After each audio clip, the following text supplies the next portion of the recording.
welcome to Discover Eats. My name's Taylor West, and today we're going to be making homemade mayonnaise. And the reason that we started making mayonnaise in our household is because we're not big fans of mayonnaise. We don't use it on a whole lot. We just use it here and there when we want to make a sandwich or when we have to make deviled eggs. So what we found is that we would start buying it and it would go bad. What's nice about mayonnaise is that you should pretty much have all of the ingredients in your kitchen already to make it when you need it.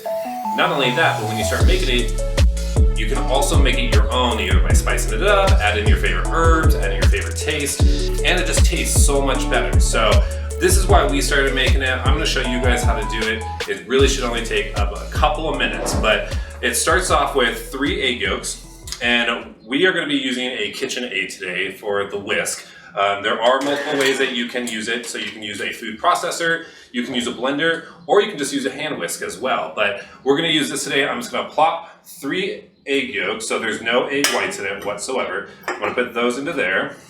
And I'm gonna start off with just by slowly whisking it until those get all broken up.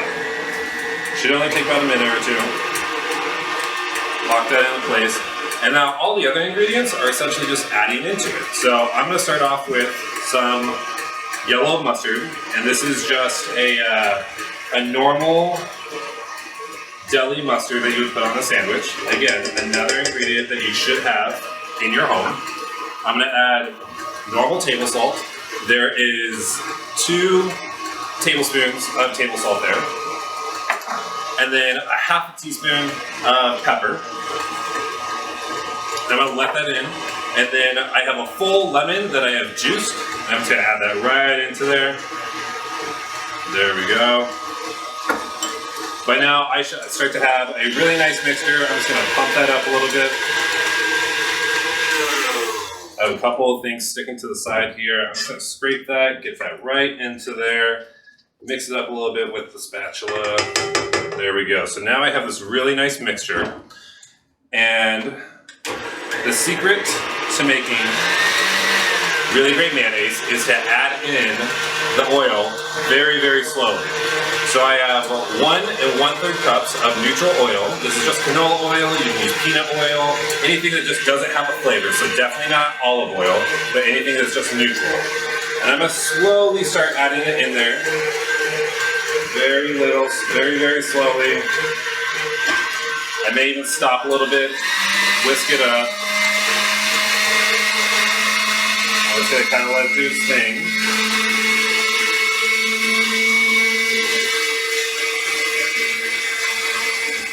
Just add a little bit at a time. Now this is where it comes in handy to have either a food processor or a KitchenAid. Because if you have to do this by hand with a hand whisk, it's gonna take much, much longer. Add a little bit more in there.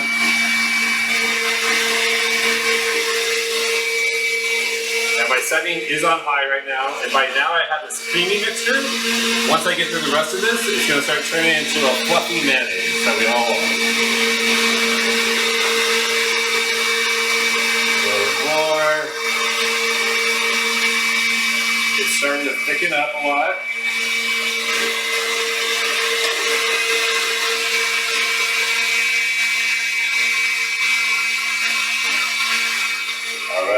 I'm getting a really well beaten up mayonnaise. I'm going to keep going. At this point, since it starts to solidify, I can start going a little bit faster with the mayonnaise or with the oil.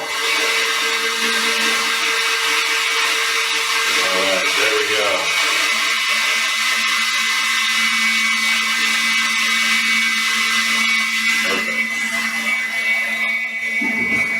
Alright, so I'm going to let that keep going just for another 20 or 30 seconds or so. Right about now, I'd start to prep what I'm going to store it in. So, we usually have these little jars. If you have to put it in the fridge, so you definitely want to make sure that the container is tight. It is sealed, it is locked up. And about now, we have a delicious mayonnaise. So when I pull this up, you can kind of see that the mayonnaise has some structure to it. It's firmed up, and you can, it's stuck to the whisk, right? It's dripping off a little bit, but it's not very, very liquidy. And so I do want to take a quick taste. Tastes like mayonnaise. I can definitely taste the lemon. We like ours with a little bit of lemon in there. I can definitely taste a little bit of saltiness and the pepper. This is the perfect time if you want to add certain flavors that you love. So you can add dill to it if you want a little bit more of an herby one. You could add sriracha, horseradish. You could add more lemon. You could add whatever you want into it to cater to your own flavors and tastes. And actually, if you do make your own mayonnaise and you customize it, put it down in the comments. I want to hear what you added, how it tastes, and what you're using it for. So now, I'm just going to take this, make sure everything is nice in there, and then it just goes gently into the container. Bam. There we go. That is homemade mayonnaise, everybody. I would definitely let it sit in the fridge for an hour or two before you use. Let it cool down.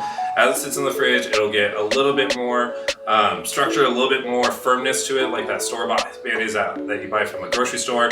However, the only difference is that this one tastes so much better. You used all the ingredients fresh out of your house, and you're good to go to make your sandwich, your deviled eggs, whatever you're making. So thank you for watching. Thank you for watching Discover Eats. Like us on YouTube, follow us. My name's Taylor West. Have a good day. Done.